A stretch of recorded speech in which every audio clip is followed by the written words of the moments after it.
friends, welcome to my channel. If you want, you can call in. I put the link in the chat. Hopefully you guys can access that. Let me know if not. But I thought that I would go live just for a quicker show since the game's tomorrow and the 49ers practice was a little bit different this week. I wanted to give you guys the updated injury report for the 49ers going into the Rams game and then talk to you about the different ways I think the Rams could win and the different ways I think the 49ers could win. This is such an important game for the 49ers. They're already in a position where they could, even if they win, they could miss the playoffs, but they absolutely need to win because if they lose, the season's pretty much over. And it's going to be all about draft value since then. But this could be a positive thing. So let me start with the injury report because it's a little bit concerning. Obviously, left tackle Trent Williams, he is out. He's ruled out today. That doesn't surprise me because last week he was ruled out on Friday, and that was a Sunday game. Today, it's obviously a Wednesday, but with the game being tomorrow, it makes sense. His ankle just has not been responding correctly. Now, it supposedly wasn't a high ankle sprain, which is why they didn't put him on IR a few weeks ago. Like they have multiple players who have suffered high ankle sprains. It was just a regular ankle sprain. But you have to remember, Trent Williams has been playing football for a long time. He's in his mid 30s. He's a little bit heavier. And because he's sprained his ankle so many times, it's no longer responding correctly. The ankle is still really swollen. Now it's been over a month since the initial injury. So Trent Williams is ruled out. And then the one that was the biggest shocker to me was safety Malik Mustapha. He has been a little mini Dre Greenlaw. Now, the one positive is Dre Greenlaw might participate, so that's great. But Dre Greenlaw doesn't play safety. And the thing that sucks with Mustapha is it was a chest/shoulder, and the way that Kyle talked about it was if it was a Sunday game, Mustapha probably would have been able to push himself to go. He got hurt. If you guys don't know, it was a collision on that deep ball of Sunday's game. So with the Bears, if you remember, there was a collision that he got into on one of Caleb Williams' deeper passes. I think it was in that early on in the fourth quarter. So he's out with a chest/shoulder injury. Hopefully it won't go into games to follow this. Now, Jair Brown is going to be starting. Now, the good thing is Hafunga's back, and Hafunga had a hell of a game against the Bears, which is incredible. And also, John Lynch talked on the radio and said that a lot of Hafunga's positive that he brought to the team was actually in his communication because Jair Brown has been in charge of that because Malik Mustapha is a rookie. And Brown has really struggled with getting people in the correct positions and responding himself correctly in the moment to things. Like a lot of times, even though he can be fast and physical, you see him out of position. And it's just because he doesn't have the other team's defenses completely memorized in the same way that Hafunga does. If you remember last year when Hafunga, or maybe it was the year before that, but Hafunga has gone off against Stafford and the Rams. He literally has their play call memorized, and he's intercepted multiple balls from Matthew Stafford. In the last 7 games that the Rams and the 49ers have matched up, Matthew Stafford has thrown 9 touchdowns, which is great, but he's also thrown 8 interceptions. So almost as many interceptions as he has touchdowns. And a lot of that has to do with how great Hafunga has played in recent years. He will be on the field, but Jair Brown is going to have to step up. I'm wondering if game time decision, they'll elevate Tayshaun Gibson. If you remember last year, Hafunga and Gibson had a really good connection. Now, Gibson's obviously more of a special teamer. He's much older. And Jair Brown hasn't played horribly. I don't want to over dogpile on a younger guy. He just hasn't lived up to the standard that he did last year under Steve Wilks. And that makes sense. Steve Wilks specialized in secondary. That was his defensive background. And you've really seen some struggling going on there. But I'm hoping, like I said, John Lynch went on the radio and said there was a lot of the behind the scenes communication that Hafunga really helped the team last week. Now that he's played an entire game and his body's he's been practicing for 3 weeks since he got off of IR. His body's gone through a full football game.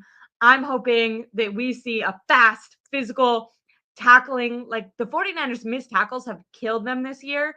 And I think Hufanga is going to be a huge part in solving that issue if the 49ers are to win against the Rams and going forward. So it'll be Hufanga and Jair Brown as the starting safeties. Um, Hopefully Jair Brown plays okay, and hopefully Malik Mustapha heals up, because I really feel like his physicality has been like he's what's kept the 49ers defense kind of alive in that sense. I think he's played him and Dominic Pooney, best rookies, obviously, of this draft class.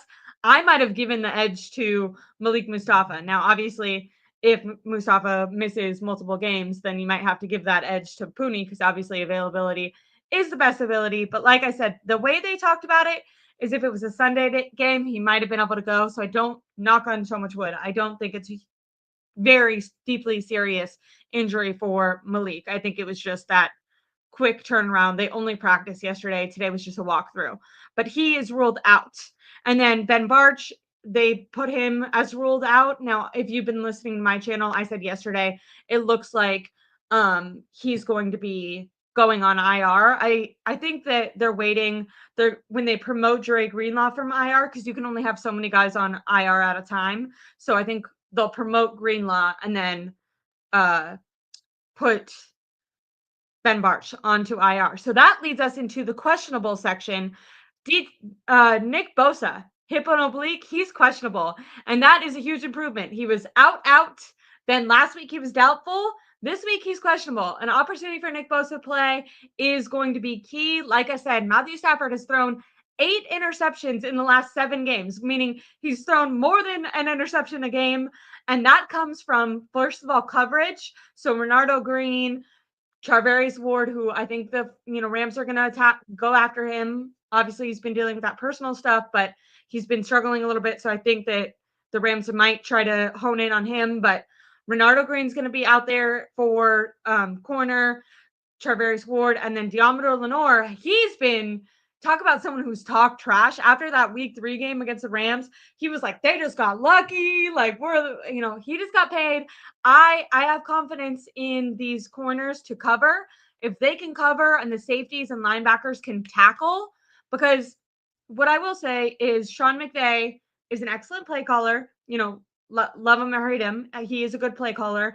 And Puka Nacua and Cooper Kupp, both excellent wide receivers, especially in zone coverage. The way that the 49ers are going to win is you have to tackle. Missed tackles are going to be unacceptable. Those guys are going to catch the ball. You can't expect that they're not going to get the ball, but I need a corner or a linebacker to be bam, right there. You catch the ball, bam, you're hit. And I want those two to be scared to catch the ball. I want them to know I'm going to catch the ball, but they might hit it out of my hands because they're going to be hitting me so hard and so quickly. No yards after the catch. If you look at the 49ers, why are the 49ers losing, aside from the fact that they couldn't score in the red zone outside of the Bears game? But a huge, change from previous years under Kyle Shanahan is the 49ers used to lead the league in yak yards, which is yards after the catch. Right now, they're like almost last. I think they're bottom 5 in the NFL in yards after the catch. Deebo Samuel might be last. He used to be far number 1, but like number 1 by a long shot. So look at yourself, say, okay, this is a weakness. This is something that has hindered our ability to score, and then use that on the Rams. Defense, be all out, be fast, be physical, no missed tackles. 49ers have had a couple of games where they've really struggled with missed tackles. I think we saw Fred Warner play a much better game last week. Devondre Campbell, who's been pretty mediocre. I don't know if he's just like playing for his job. He had the best career, or he had like a career game yesterday, best career he's had in a couple of years. Not yesterday, but Sunday against the Bears. And then if they elevate Dre Greenlaw, who is also on the questionable list. So he's been practicing, not just by himself, but he's been participating in team practice. It's going to be a game time decision for Dre Greenlaw. But yeah, you get tackling.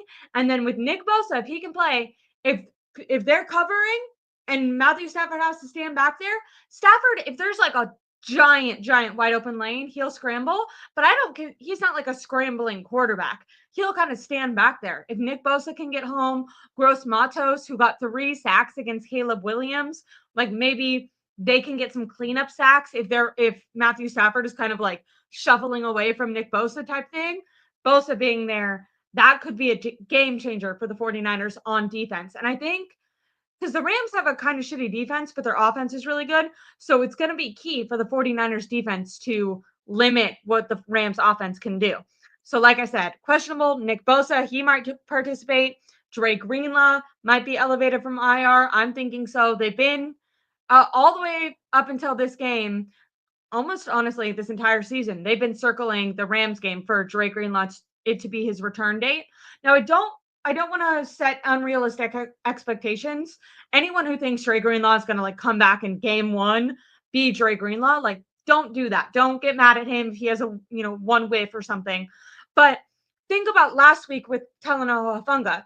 He was physical and fast, but he wasn't like an all-pro player. But like we said, we heard from John Lynch, what he brought emotionally to the team really helped inspire that defense.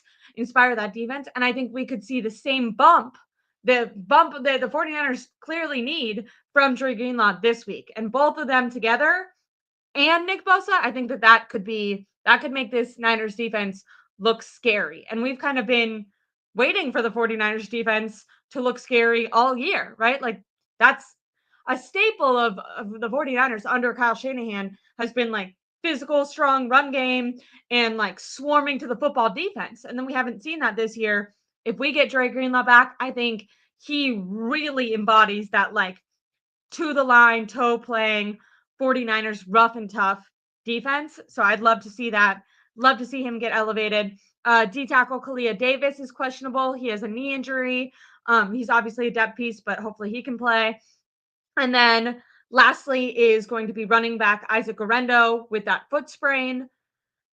I'm not sure about Isaac Guerendo. The thing is, everyone said it was really positive news when we heard that it was a foot sprain because it could have been a high ankle and then he would have been out for the season. But and I'm not a doctor, when I hear foot sprain and I think of a running back, like think about digging your feet into the ground and then pushing forward, like just right now in your chair, wherever you are watching me, think about trying to push forward as someone is pushing you back and you're trying to like make sure you don't get pushed back. You're digging your heels and your foot into the ground. If that foot is sprained, to me, that seems kind of dangerous. Or even just trying to plant and then, because he's kind of more of a speed guy, and then take off. What about when you're running? If your foot turns and sprained, seems really painful. I know they're going to give him shots.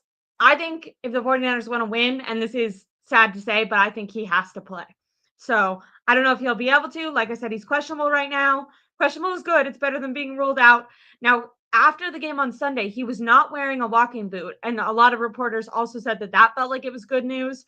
And yesterday, like I said, there was a practice. He didn't participate in practice, but he was in the locker room. And Matt Mayoko, a lot of people in the locker room said he wasn't also not wearing a walking boot yesterday. So I think that's really promising for Isaac Guerendo. Tomorrow, it's going to be Thursday night, and it's set to rain. I think it's a 40%. Let me look right now. Santa Clara. Weather reports. This is San Francisco. Okay, 4 p.m. 4 p.m. is as late as it's showing me on my phone right now. But it says 50% chance of rain. So if it's raining, one, that terrifies me because Brock Purdy, little sketchy in the rain. But if it is raining, the 49ers are going to rely on the run a lot more. And the 49ers can run the football, I think, better than the Rams. Rams have their good offensive weapons in the receiving game. But I think the Rams have kind of struggled in the run. In recent games. I know they had a good game against Buffalo, but against the Saints and even against the Patriots, they were really struggling to move the football. So if Isaac Guerendo can play, I think he has to play, and I think that could be a game changer for the 49ers on offense. His first game, look, I have this written down. His first game as a starter was last week, obviously. And where is it written down? Isaac Guerendo had 80 yards rushing, 50 yards receiving, 2 touchdowns. I mean, that's incredible production for like not that many touches, but like 15 rushes out of 15. So I think he averaged a little bit over 3 yards per carry because he got the ball 15 times and then rushed it for 80 yards. He got the ball also as a receiving weapon, which I think was really smart for Kyle Shanahan. I've been hoping to see more screens. If you look at the Lions, they do a lot of running back screens or a lot of like play action screens. So like the thing about play action is uh, opposing defenses are going to look and they're going to think, okay, it's a pass, and then this, or it's a run, and then it's going to be a pass. And the second that they in their mind go, oh, it's not, it's play action, it's not like they're faking it, it's not going to be a run. I think defenders like forget about the running back. Like they're like, oh, okay, he doesn't matter, it's not going to be a run. And then if you can get that guy to jump out really quick and then he actually catches the ball, I think you can take defenses off guard. The Lions have been doing that all year long. And Kyle Shanahan finally did it a couple times against the Bears. I know it's the Bears and they have a bad defense, so I'm not trying to overreact to that. I want to, give you guys realistic coverage. At the same time, if the 49ers can incorporate Guerrero in that way, I think that's fantastic. He actually won an award in his like county as a wide receiver in high school. He transferred to college as a wide receiver, but then ended up becoming a running back when he was at college. But he has that receiving talent, and we really saw him kind of star in that role. A lot of those like Deebo Samuel screen passes that used to go for, anywhere from 15 to 70 yards in 2020 with Deebo Samuel. That's what they were doing with Isaac Guerrero against the Bears, and it was working. So I hope that Guerrero can play. That's it for the injury report. Now I kind of want to get into who I think is going to win and why, but I'll check out the comments really quick. I appreciate you guys, by the way, for joining me. I know this was pretty last minute, but I thought it'd be fun. If you guys don't watch, I just got done with the 49ers Collective. Make sure to look that up on YouTube and subscribe there. Miguel says, what's your prediction for tomorrow? I'll give that at the very end. And then Steve-O tells you to call in, Daddy. You should call in. I agree. Why isn't he calling in, Steve-O? What the heck? He has really bad service where he lives, though. So that might be something. Tell my dad to get new internet because I always want to watch the game with him, but then I like to go live right after the game. And if you live in the country like my dad does, yikes. Jay says Hafunga to the rescue. And you should tell Larry Kruger to come join me on my channel or to let me on his channel. Leave comments on other people's channels if you want me to collab with them. But I really appreciate the comments. I'll give my prediction at the very end. Then King Mustapha says, come on, Niners, no more injuries. I will say a lot of guys are healing up. I know the Mustapha injury it's a shame because he's, like I said, I feel like he's just the 49ers, like, you have to constantly be turning over your roster. It seems heartless, but when you see a guy like Mustapha, you see why. He's so cheap. He's on a rookie deal so cheap, and he's like the fastest, most physical guy on the defense. And part of that is like once you get paid, you're not as hungry. But another part is like the other guys have played almost an entire extra season because they've been, in the playoffs so much, and they're just older. Their bodies get more worn down. They're, they know when they, can brace, and make sure they're protecting their bodies for longevity. Rookies don't try to do that. Rookies are just like, I'm gonna freaking hit whatever and I'm gonna go as hard as I can. And you kind of need a mix of that. You can't have this old, lethargic team.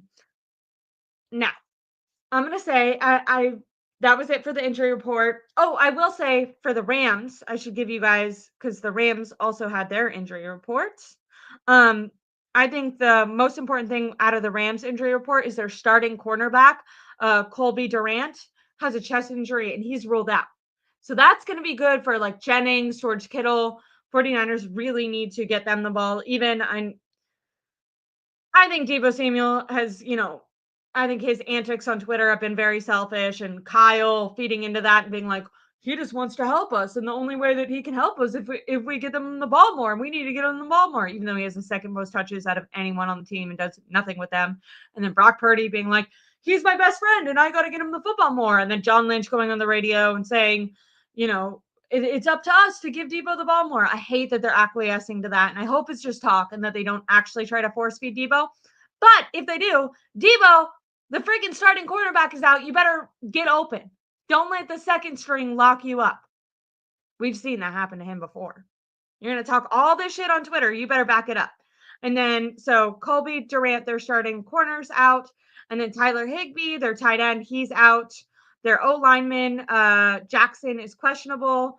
They have two wide receivers who aren't, the most important guys, who are Cooper Kupp and Puka Nacua. But two other guys are questionable. And then the backup tight end for them is questionable.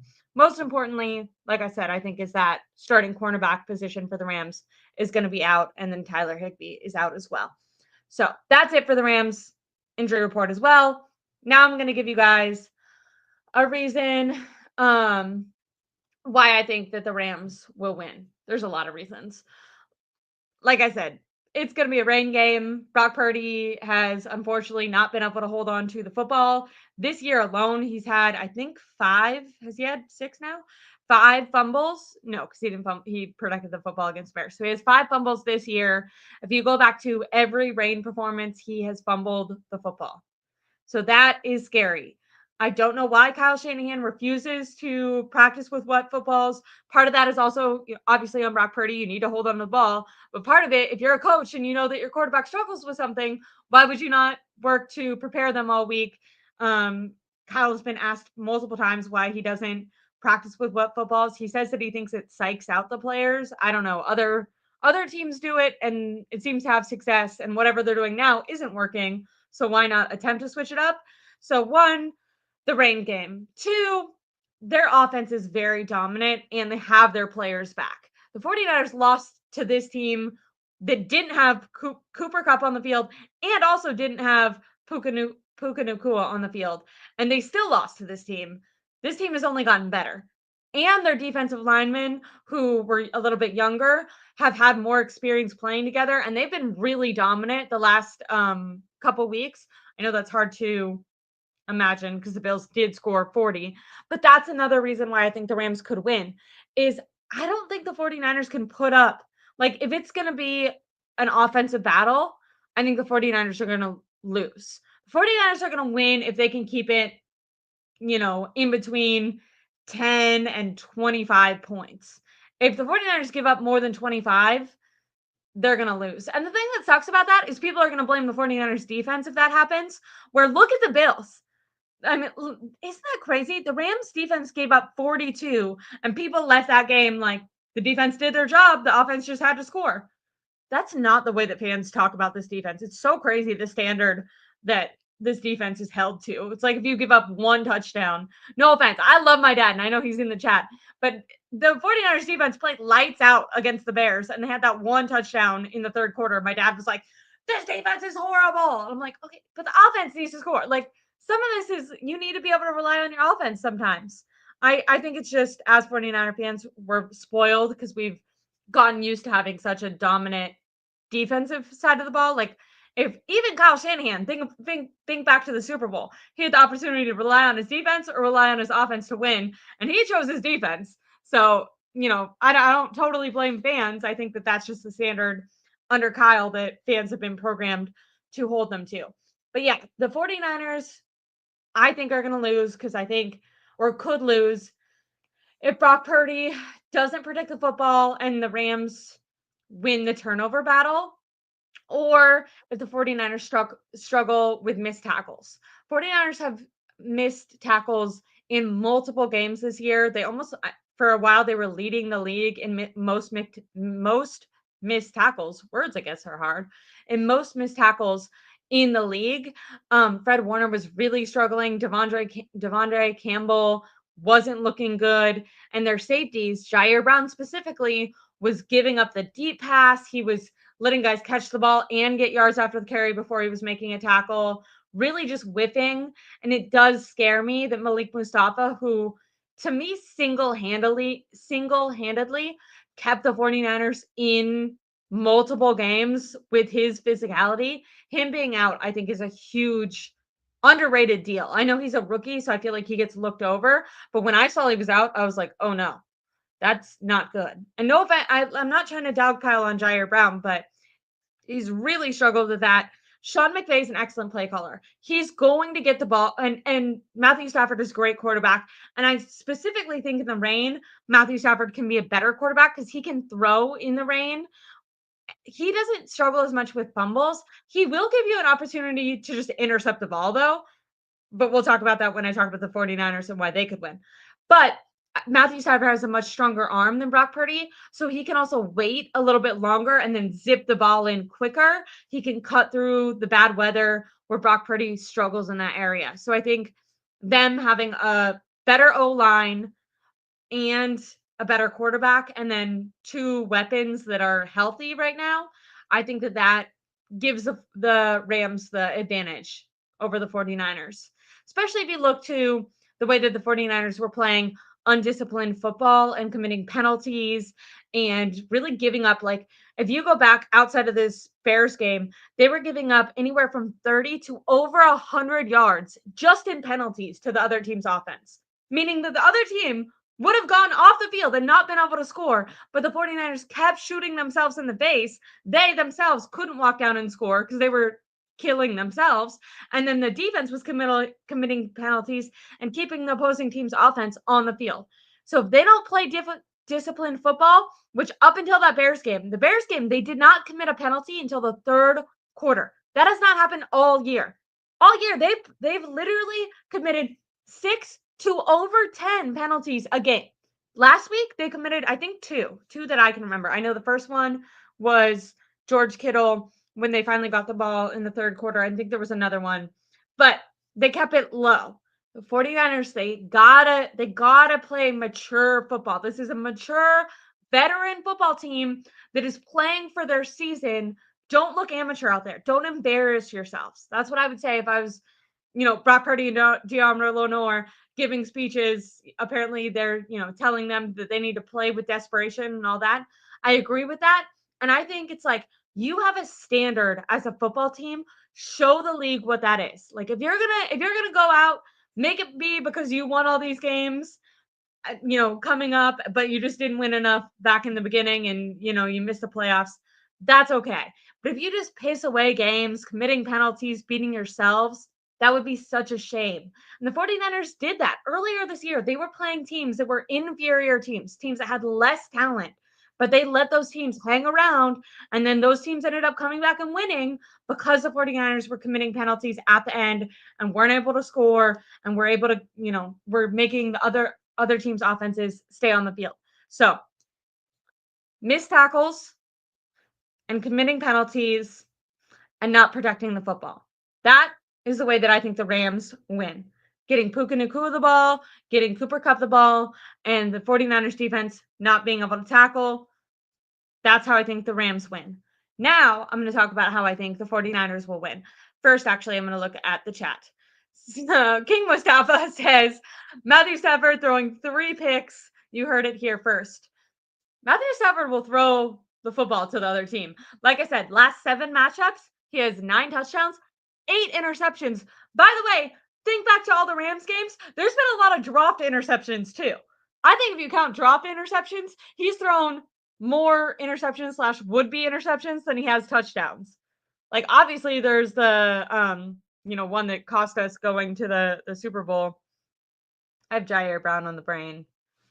Who's the safety that I'm talking about? Not Jimmy Ward, but the other one, Tart, who dropped that interception. That would have been in there. But I think there's a couple other ones. Ambry Thomas caught his, right? There's a couple interceptions. Matthew Stafford, I feel like his issue, he's an excellent quarterback. I think he's really great.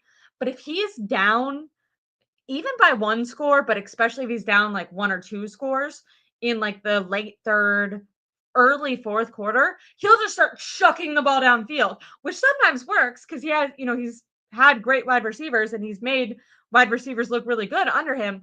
But also, sometimes that it's a bit reckless and it's almost like a punt where he just throws it up and it's like, maybe it'll get caught, maybe the other team will catch it. And a lot of times the 49ers have caught those footballs 8 times in the last 7 games. I'm thinking the 49ers can make it competitive, and I do think it'll be a competitive game.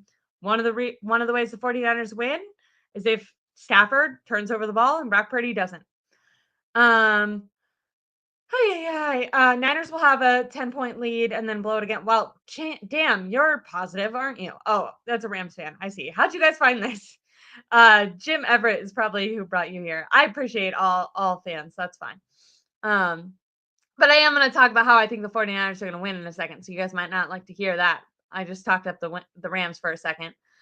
Ashley, get your Rams gear and supplies by the last. Who's a Rams fan? That's the one thing that sucks about Rams. It's like, well, how did you become Rams fans? Like they weren't even in LA for most of the time. And like they don't have like even when they won a Super Bowl, it wasn't homegrown talent. They like went out and paid a bunch of guys and then they all left the next year. But I guess it's nice to root for Matthew Stafford. Was Stafford better in Detroit than Trevor Lawrence is now in like Jacksonville? Does that make sense? Are they comparable? Because I feel like everyone is like Trevor Lawrence freaking sucks. But I'm like, does he suck or is he just playing for Jacksonville? And then in like 5 years, when he's 30 something and he finally goes to a different team, he'll look good. I don't know. I'm not trying to compare them. It's a thought I had. Anyways, I'm going to talk about the 49ers and how I think they're going to win now. If Isaac Rando is healthy and the 49ers can run the football and they prioritize play action, which is something they finally got back to against the Bears, play action rollouts and quick two-step dropbacks. I mean, we're getting the ball out of Brock's hands, and who are we throwing to? Deebo Samuel. No, get the hell out of here. Whoever said that. We need to throw the ball to Deebo. No, we don't. Nope. Do you know what Deebo needs to do? Kick return. He better score a touchdown as a kick returner. Because Deebo's problem is he doesn't have that initial burst anymore. So if it's him and a corner and they both start at the same time, the corner's going to beat him. If it's him and a corner and he has to run a route, he can't do that. But if he just gets a head start and no one's allowed to go for like, multiple seconds and he can get up to top speed, then he's going to win. And then he can be kind of physical. We've seen him have some really good kick returns in recent weeks. I think that's what they need to do with Deebo. Deebo, one way you're going to win, you're going to help this team, scoring a touchdown as a kick returner, not in the passing game. Who are they going to throw to? George Kittle. George Kittle, one of the only all-pro players on this team this year. Going to be future Hall of Famer. Spent way too much of his career blocking, but finally he expressed some frustrations, and then Kyle Shanahan targeted the hell out of George Kittle. All year in the red zone, the only thing that's worked is throwing the ball to George Kittle. One of the only things that's worked on offense in general, throwing the ball to George Kittle. He finally got significant. Apparently, I can't say certain words. Good thing I'm a podcaster, right? Finally got a significant amount of targets last week. He made the most out of them. I think he earned the opportunity to have that happen again. We're going to target George Kittle and we're going to target Juwan Jennings. Like I said, Rams are out there starting corner. You need to play those two and you need to get those two the ball in space. Let them run a little bit. I think if the 49ers do that, you're going to win. You do some dump off passes to Isaac Orendo. I'm not saying overuse him, but you do a little bit of that to get the Rams so they can't just, they don't just think you're going to run the ball every time. You throw some deep passes, maybe one or two deep passes for Ricky Pearsall. What if they do that? They haven't targeted him forever. I don't think he's going to be the key to the game.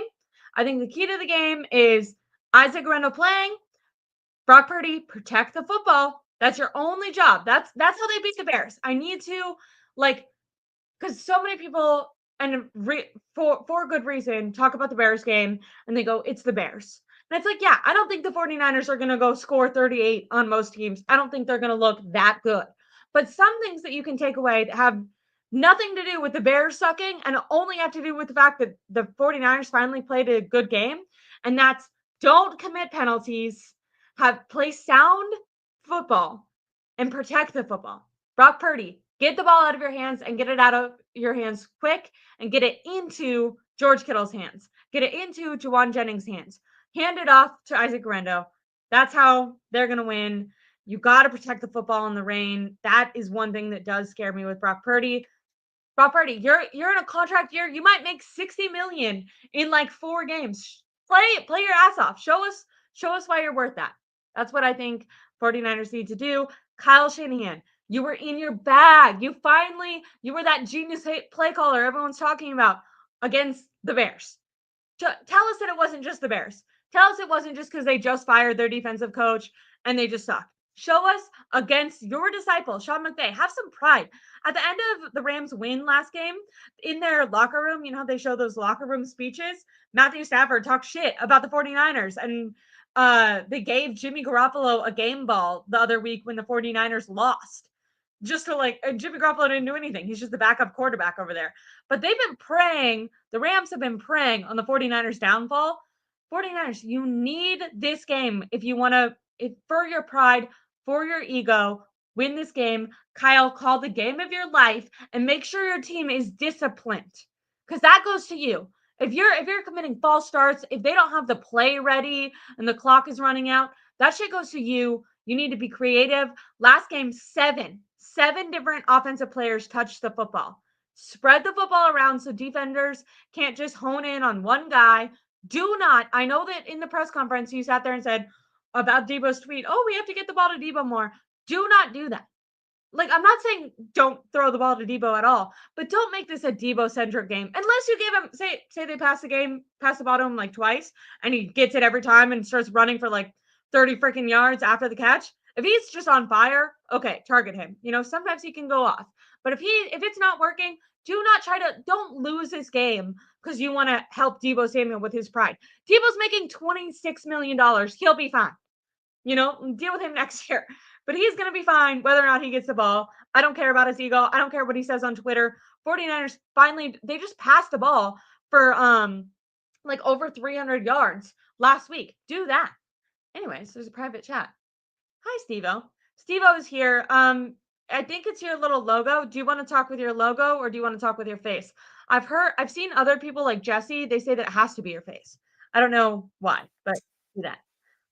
What's up? What's up? Yeah, I'm in the car. That's the only reason why I don't want the light on and cops driving by and everything. That's why I turned my camera off. Oh, I see. It's okay. You're always in the chat. I trust you. You can go back to your little thing if you want. How? So do you think that the 49ers are going to lose? Win? What's your prediction? Well, the spread started out, we were -2, and then it went to 2.5. Now it's 3, and I just found out Mustapha's not playing. So I'm trying to figure all that out because I've been car shopping all day. Okay. So it's kind of weird. I'm like, but apparently they think go up with Mustapha out, right? Like the chances for the 49ers don't you think they'd get worse? Right, that's why I checked it, and then it went to 3, and I was like, well, so and I haven't been online all day, so I'm like, that's kind of weird. So I'm thinking what they're thinking is we're going to come with a corner blitz. Matthew Stafford, he's going to throw a pick 6, and he's going to get hurt, and then Jimmy G is going to come in and lose the game like Jimmy G does. That would be insane. It'd be insane if Jimmy Garoppolo played in any way. Now, obviously, I don't want Stafford to get hurt. I don't wish for injury, but I think Kyle would feel.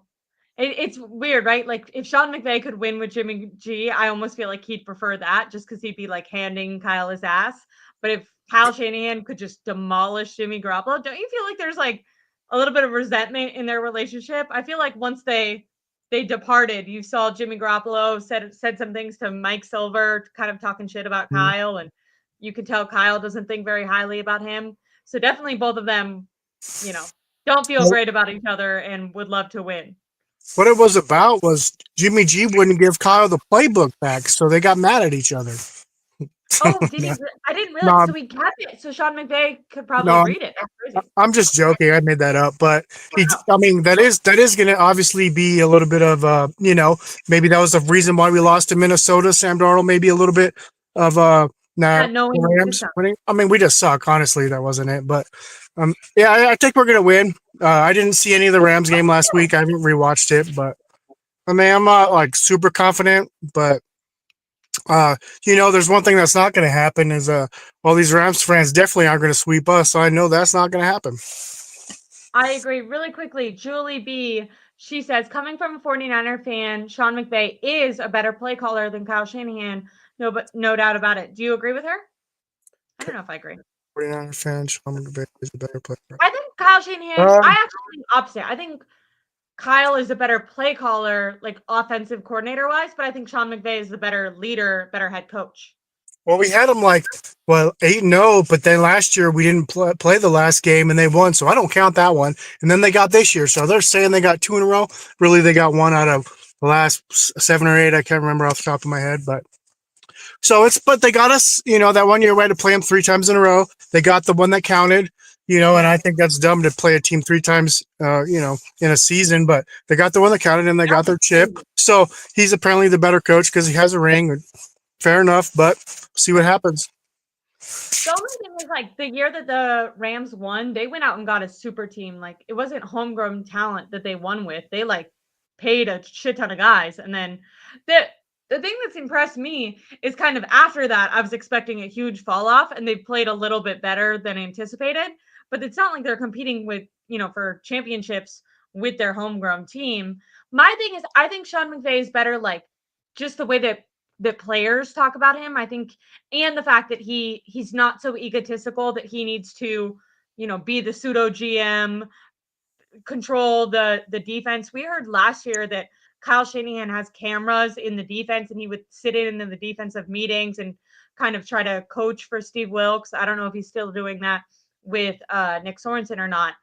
And this last offseason, Sean McVay accepted more help when it came to fourth down decision making and late game decision making, where Kyle Shanahan didn't, even though Kyle was the one that didn't know the Super Bowl rules. So you would But, think that he'd be the one that was like forced but, to have someone come in and help him.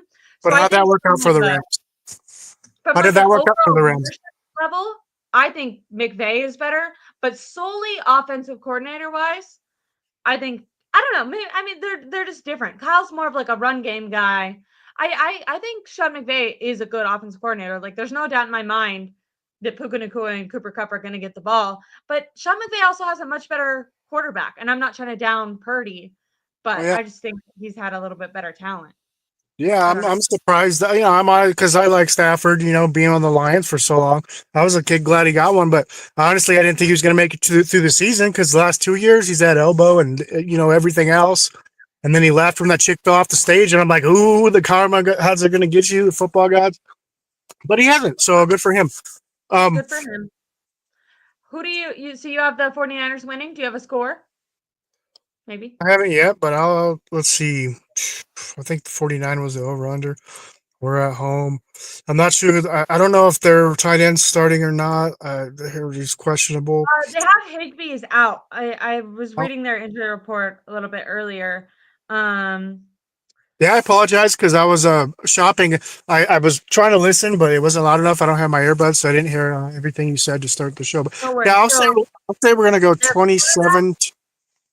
Hmm? I was just gonna say their cornerback Colby Durant, he's out, and then their starting tight end Tyler Higbee, he's out, and also their backup tight end Davis Allen is also out. So they're gonna be short end at tight end, but they have Puka Nacua and Cooper Kupp, so maybe it doesn't matter. Let's say 25 to 28, 28 to 25.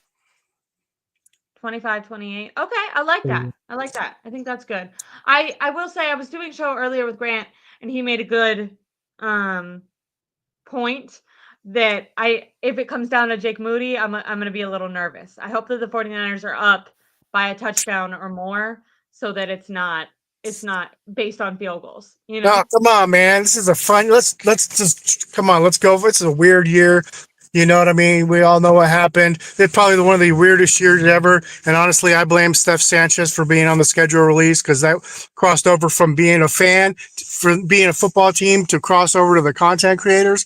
So I I keep totally telling her I blame her because this is what weirdest years I've ever seen.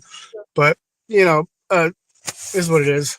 But have yeah, a why not? Let's not have it.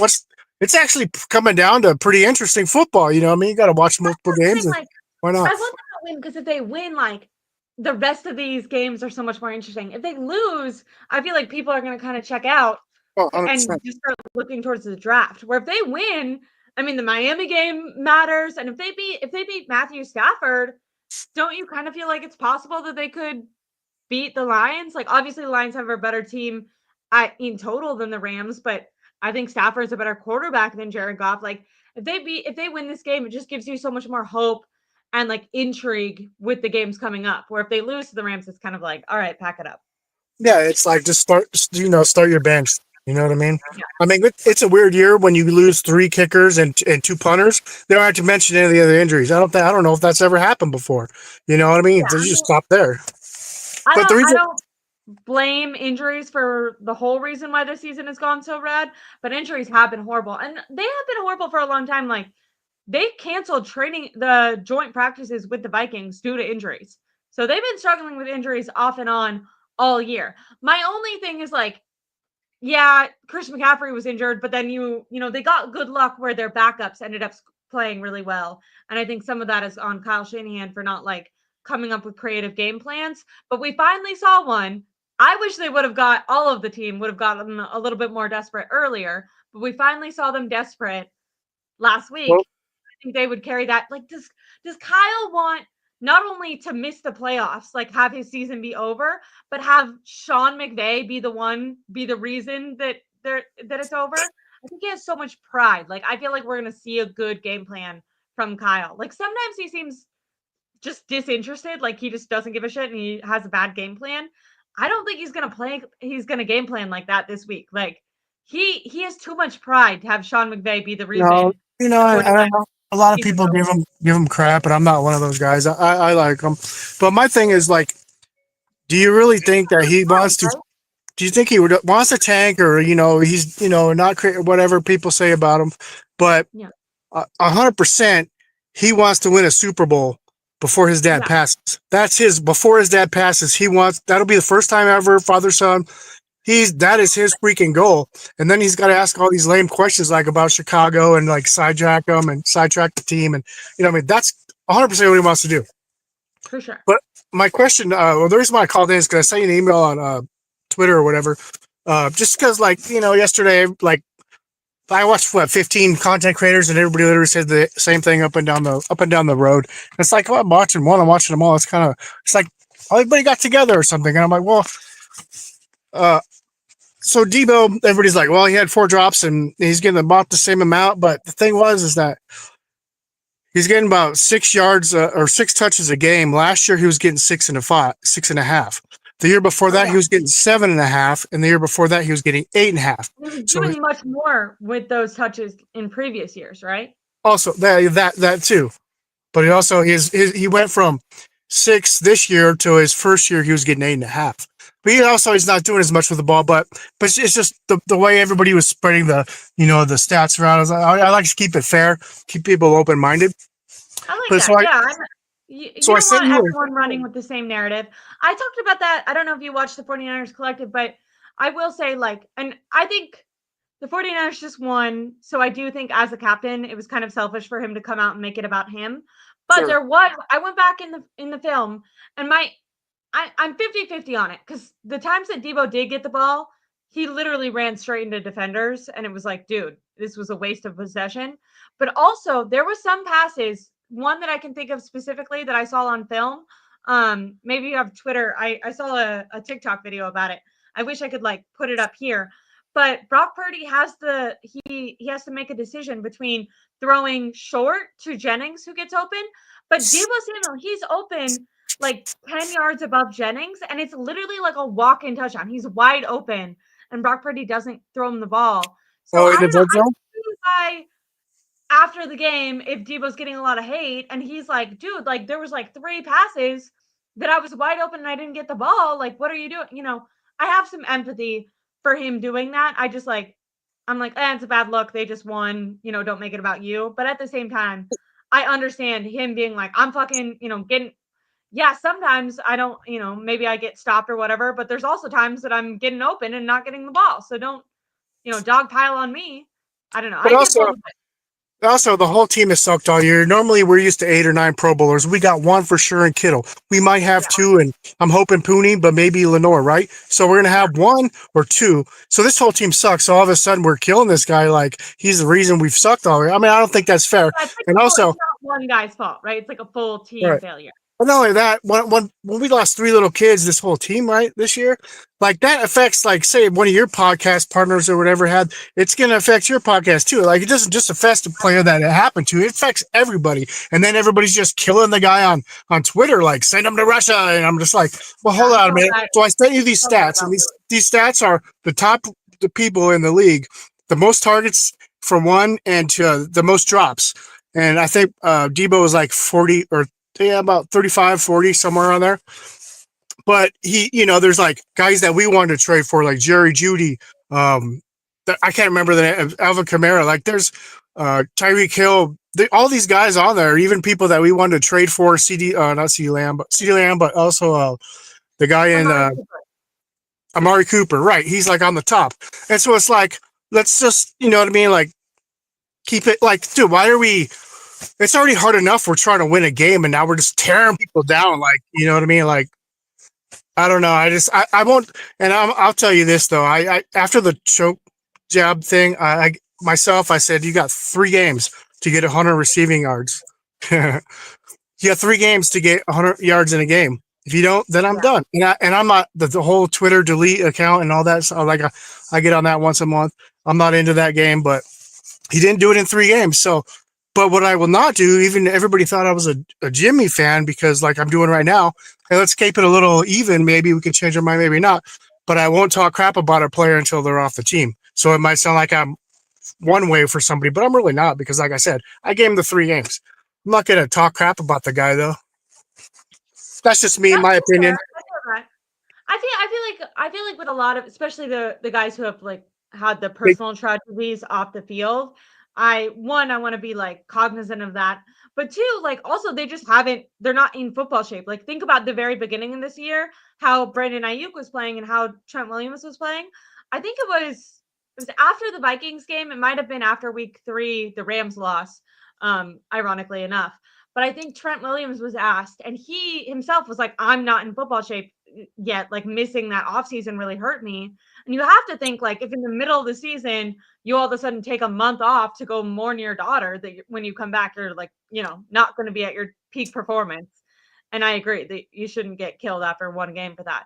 Now, at the same time, like, I want to be on a personal, like, human level. I want to respect that. But then if I'm the coach and winning games is my priority, maybe I'm mixing, Renardo Green in a little bit more and having Ward do more of like a rotation with him until he gets back into shape. Because I do think he's better, but if he can't play at his top level, I think Green has earned the opportunity to be out there a little bit. That's what I would be doing. Because I want to do both. Like you want to, as a person and as a human, you want to make sure that you're like being sensitive to the issue, but also winning is a priority. So if someone can't, execute their job right now, you also don't want to just like continue to put them in bad positions. Right. I'm not after this game, people might really go at the corners and safeties because to me, there's no way that Puka Nacua and Cooper Kupp don't like catch the ball. And to me, whenever they catch, people like freak out and they're like, the defense sucks. And it's like, dude, they're gonna catch the ball. The problem is like, can you hit them immediately? Like, obviously, you want to break up the catch. That's the goal. I'm not saying to not like root for that, but don't lose your minds if 2 wonderful wide receivers catch the ball every once in a while. Like that will happen.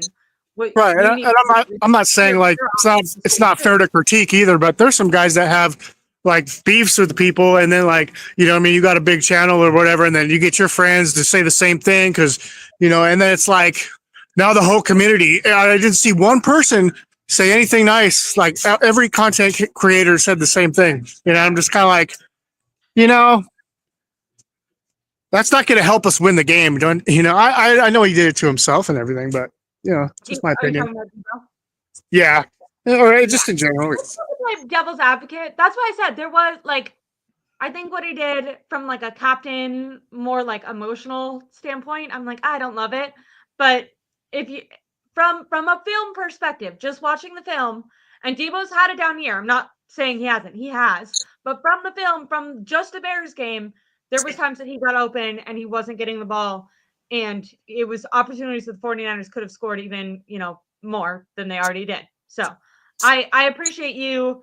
I think conversations are good when people have 2 different sides sometimes, like as long as you're respectful. I'm not like saying that you need to like argue the whole time, but I agree with you. Like if everyone's just repeating the same thing, it can be kind of boring. But I might start just reading some comments off and finishing this up. Do you have any closing thoughts for me? No, like I said, I normally I don't give my even if like I said, I gave him 3 games 100, so I'm not really on his side either. But normally I wouldn't tell anybody, so I keep that to myself. That's just me, and I don't push my agenda on anybody. But look at those stats and then let me know what you think. If that changes your mind or not. Yeah, I'm about to get off because I got to get home. It's been a long day. My car got totaled, so I've been looking car shopping, and that I'm sucks. sorry about that. I don't know if I had like a light go on in my car. Cars are expensive, man. I spent like the last winter I spent in New York City, and it's dirty and cold and stuff, but it's nice to not have to deal with a car. Cars are expensive. I hope that works out for you. Hopefully insurance Wait, helps you with that. you're in New York City? I was last year, not now. Oh, Last winter I was. This winter I'm here and I had a light go on in my car, and something that I thought was going to be like $100 was like 400. I was like, what the yeah. car? And now I haven't bought a car in 8 or 9 years, and like it would have lasted me 300,000. And now looking at cars, like to get a decent one, even 5,000, you're like, gotta go 10,000 now, and I'm like, oh. Yeah. My But dad my dad has that problem. He's had a truck for a while, and I think he was like, because it kept breaking down, he was like, maybe I should just get a new one. But then you look at freaking new trucks and they're so expensive. It's ridiculous. But I hope that works out for you. And I'm glad that you called in because I always see you in the chat, so I really appreciate it. I'll go live after the game tomorrow, and I don't know how late it will be, but if you're in the chat, I'll say what's up. who's your player of the game? I mean, not player of the game, breakout player that you think for this week? Okay. Interesting. Like I said, I mean, I'm gonna have so much respect for Garendo if on a sprained foot he can really open himself up. I also like part of me wants to say Kittle because Kittle has had so much momentum and he's been playing his ass off. I really think if they continue to target him, he'll do really well. I know this is negative, but I like feel like Kyle is gonna do the wrong thing. And instead of, calling up a bunch of passes for Jennings and for Kittle, I think he's gonna target Debo a lot. I'm hoping if that happens, I'm hoping Debo, answers the bell. I will say in previous matchups, Debo has done really well against the Rams. And then another one is Jair Brown. If a lot of people are looking at him, they're critical. Malik Mustapha isn't going to be able to play. Is Brown going to be able to play his ass off? If Dre Greenlaw plays, how does he look? I think I just named 7 people after you said to name 1. My bad. Who's your player of the game? My player of the game is going to be Boombox. Guy's got to step his game up. And then I'm going to go with Jake Moody for 3 field goals. Why not? Just make it exciting because we're all going to be nervous on that shit. Yeah, we are. Yeah, we are. I'm like, Kyle, go for it on 4th down. Go for it. Go for Yeah. it. Yeah, I mean, if you want to get people on your side, Jake Moody, this game freaking matters. Make your playoff kicks or make your playoff. It's like a playoff game. Make your kicks. That's gonna matter. Contact creators will go crazy. He'll have to kick. Like if they kick early on and he makes it, then will Kyle trust him more to go back to it? But if he misses his first one, maybe then Kyle starts just going for it. I don't know. I'm interested. I Dan think he Campbell misses. goes for it every time, and it works out for the Rams somehow. And Sometimes I think they're moronic decisions, but it works out for them.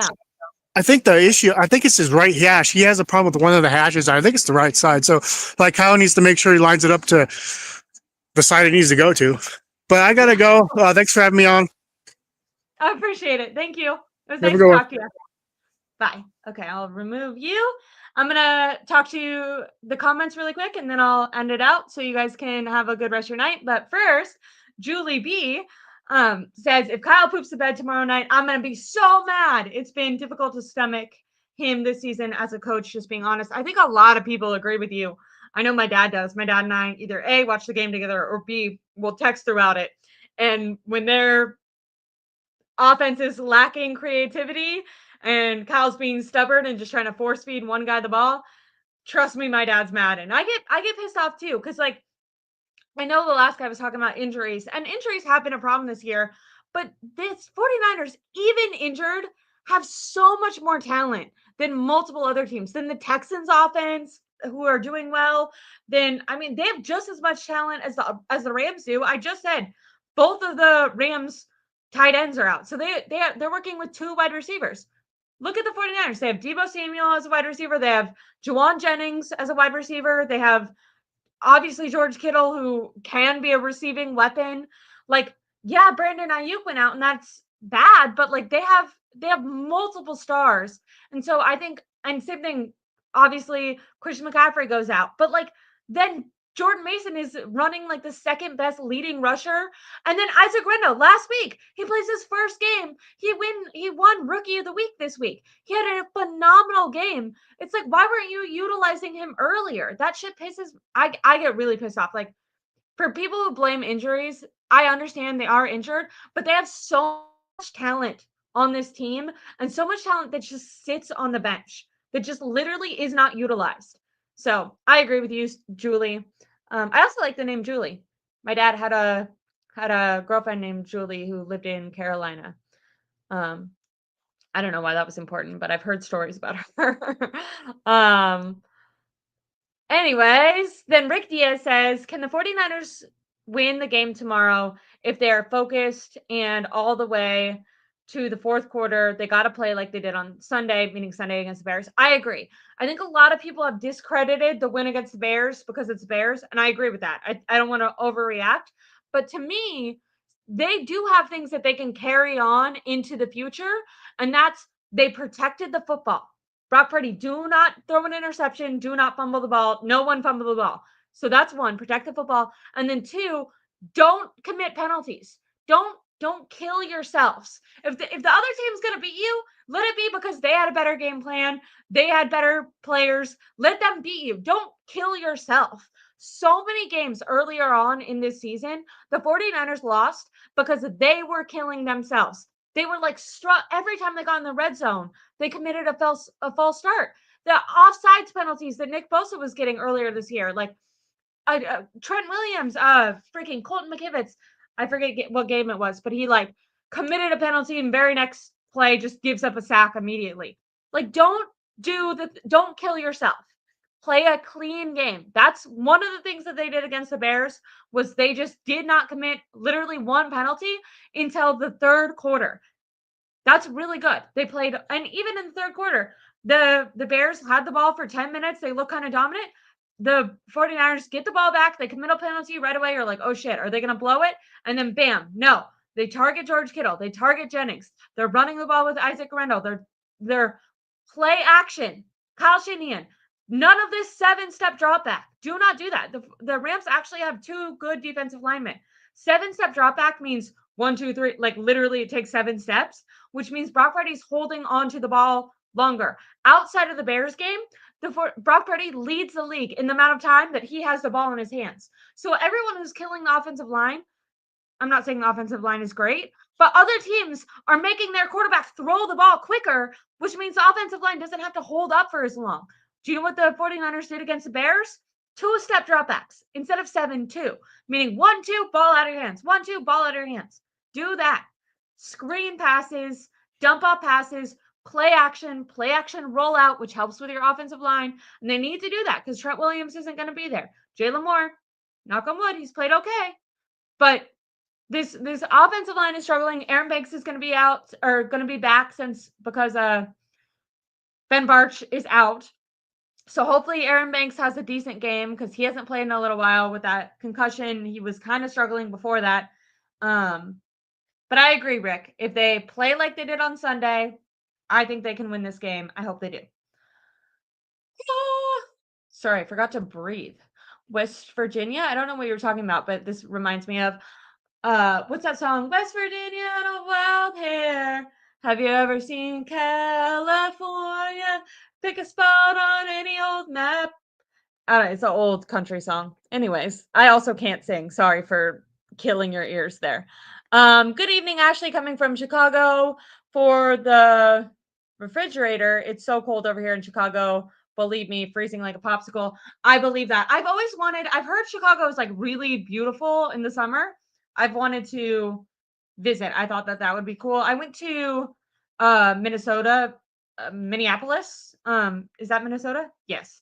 I went to Minneapolis this spring, like in the early when they played the Vikings, and it was really beautiful. But they had literally they had an entire mall like floating above the streets because apparently in the winter it gets so cold that you can't go outside. So literally like to walk to work, to walk anywhere in the town, it's like a giant society mall above the roads. It's so crazy.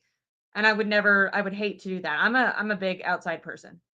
Even when it's cold, I try to go outside. It's supposed to rain here, which one is bad for Brock Purdy because he can't hold on to football, but two is bad for me. I like to go for walks and not get soaking wet. I also just got, I was going to show you, I just got new tennis shoes because I've been running a little bit more and my shins were hurting.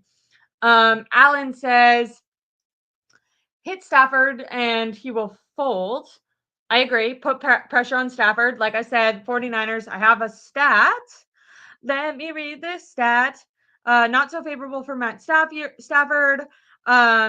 In the last 7 games versus the Rams, Matthew Stafford has 9 touchdowns, 8 interceptions. He's been under pressure 37% or more of his dropbacks. In the week 3 game, he was under pressure 47% of the time, which is actually a lot. Kind of crazy that they won. When SF pressures Matthew Stafford, he only averages 4.4 YPA. So that's crazy. That stat comes from Stephanie Sanchez. So yes, get pressure on him because even if he like gets the ball off, I feel like he doesn't usually take a lot of sacks. Like he will get the ball off, but it will throw him off target. And then that's how you get interceptions. And like I said, key to 49ers winning the game, winning the turnover battle. So if you get pressure on him, unlike most quarterbacks, he usually doesn't hold on to the ball and take a sack, but he'll throw it really quick. And sometimes when he throws it really quick, that's when defenders, especially if they're good ones and can anticipate what Stafford's doing, Hufanga, who's going to be playing. That's when he can catch an interception. That's in I keep forgetting if it's last year or the year before because I know Hufunga's been injured, but that one that was like it was such an anticipatory play for Talanoa Hufanga. He literally looks at Stafford. Stafford's getting pressured. He predicts exactly where Stafford is throwing the ball. He's straight up like at least 20 feet away from him. And Hufunga's running this way. He looks, he sees Stafford. He knows where he's going to throw the ball. And he like turns and jumps in the air and catches the ball right in front of Cooper Kupp. Bam. Take that, Rams fans, all in my chat. I'm just kidding. I like you guys. 49ers will lose tomorrow. Rams are not the Bears. Okay. So this guy, Ashley leveled up fire content. Hey, okay. You know, you've been saying a lot of stuff about the Rams winning, but I appreciate the support. And then this guy, I feel like this is a compliment, says that I look like Kelly Stafford, Matthew Stafford's wife. Now, part of me is like, she's for sure like 10 years older than me. So that kind of sucks. But I do think she's absolutely beautiful. And I've heard she's a really like sweet lady. Didn't she also like, she had like a cancer or some serious sickness and she like overcame that. So way to go her. I always want everyone to be healthy. Obviously I want the 49ers to win, but even with Matthew Stafford, I like the idea of the 49ers like playing Jimmy Garoppolo, but I want, you know, Stafford to like get a cold or something. I don't actually want anyone to ever get injured. And then Julie B says that I am genuine and honest, love my energy. I really appreciate that. You guys have been so sweet. What's up, Papa J? I see you in the chat talking with, you know, Rams fans who are probably pissing you off. And then Mustapha says, oh, Jimmy G was excellent with a quick release. Seems like a conversation from like 2 years ago. There's still Jimmy Garoppolo defenders. Not trying to be mean, but he went to other teams and he's a backup on all of them. Can't be that good. Not terrible, but you know, in the right system, anyone can be good. Sam Darnold looks good at the Vikings, and I don't think Sam Darnold's that great, but he's not horrible. I'm not saying that. I think he has like talent. I don't know if he's like super motivated. I feel like he has some off the field priorities that maybe he cares about a little bit more than football. But all love to Jimmy Garoppolo. Thanks for everything you did. 49ers Throwback says, hit that like button, like and subscribe. I agree. Before I get out of here, and I'm about to get out of here, if you're not, make sure you're subscribed. I'll be going live tomorrow after the game. Got lots of good content coming up. If you saw my normal stream with Tom on Tuesday, his internet was kind of bugging out. We're going to try some new things and hopefully be going live Friday, day after the game. I was thinking normally we go live on Tuesday, but it's a Thursday game, so things are a little different. So make sure to like this video. Also, if you guys comment, that's supposed to help my channel. So I've been trying to tell more people to do that. I appreciate it. And then, yeah, subscribe. Papa J says, do you think Isaac and Taylor are going to be splitting time? I'm interested in this. I haven't seen Taylor play like in long form for a while. Now, Taylor is a little bit more of like a bruiser.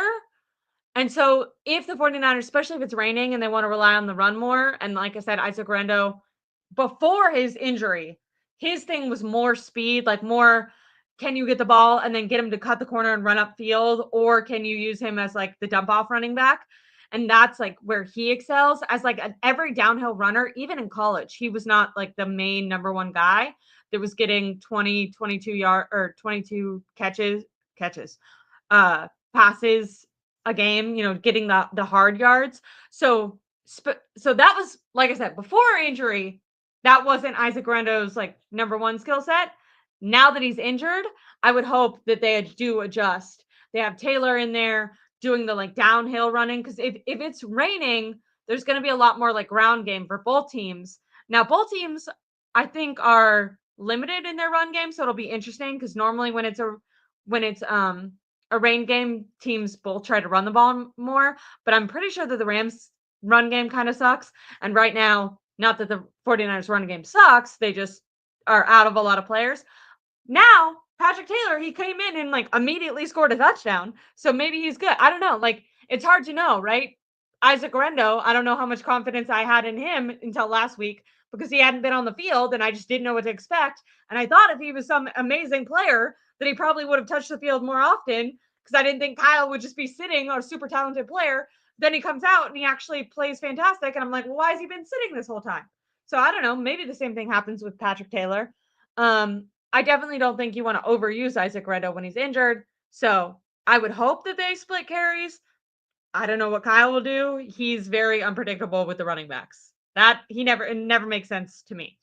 And then EB, my guess would be yes, though. Like, Isaac Rendo was injured. I think you get him the ball in space a little bit more. You have him do those like corner routes where he can get on the corner and then run straight, get those easy yards. And then for the ones that you just need, like you need to get the first down and it's a yard, give that to Patrick Taylor. That's what I would say. Now hopefully he can hold on to the football. I don't know about Patrick Taylor and his like, does he have good ball security? I don't know. EB 49er says, say hello to Tom. He's my favorite guest of any show. I definitely will tell him that. I know that he was a little bit frustrated, which I would be too. I hate when like technical things go wrong and you can't control it. So I know he's a little bit frustrated. So I'll definitely tell him you say that. I appreciate it. And I know he will too. Tom's the best. He's like such a sweetheart. Kyle is stubborn. He stayed with Bell for way too long. Took forever to play Garendo. I agree. What the fuck has Bell been doing on the team? Why? I mean, he finally got cut like 2 weeks ago, but it didn't make any sense. Like, why wasn't he cut after week 5? Why was he on the team to start this year when last year he fumbled in the friggin' yeah? I have no idea. Some people, they fumble once and it's like they never see the field again. Other players, they don't catch the ball, they fumble, and Kyle just keeps going to them no matter what. I'm gonna keep commenting so you can't end the stream. I know I keep saying I'm gonna end it and then I suck. I'm relying heavily on Kittle this game. He always comes through with us. I hope that Kyle has that mindset. Like I think if the 49ers would have targeted Kittle more in the Super Bowl and less of Debo, and I'm not trying to dog on Debo, but he was like the number one targeted player in the Super Bowl. I think they would have spread that ball around more. They could have won the Super Bowl. This is like, it is a playoff level game right now. The 49ers lose this game, there is no way they're going to the playoffs. Their season is over. I think that in that situation, you target Kittle, especially when he's just been like, he's not, even if he's injured, he's been playing lights out. He is in, they always say like, go to the hot hand. Kittle is the hot hand right now. Like, if you're going to lose, go out targeting him. Don't go out randomly targeting Debo because he made a big stink about it. I agree, Julie. I think, and something that I love about Kittle is like, even in the games that they were losing, like the Bills game and the Packers game where they lost by more than 25, Kittle was like in the fourth quarter, still out there, still running his routes, still trying to catch the ball. Like, still, he never gives up hope. I think he really represents the 49ers standard in such like an authentic way. I hope he's a 49er for life.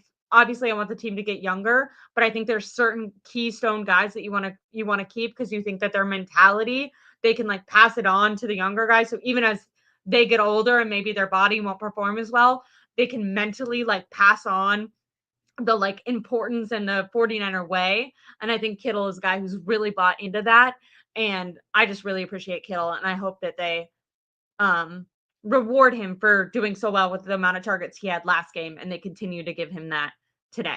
I'm going to go eat dinner because I've been talking for over an hour and I thought I was going to do like a 20-minute stream. Thank you guys so much for commenting. I really appreciate you. Like I said, give me a like, give me a subscribe, and tune in after the game. I'll be live. I appreciate it. Thank you guys and have a nice night. Bye.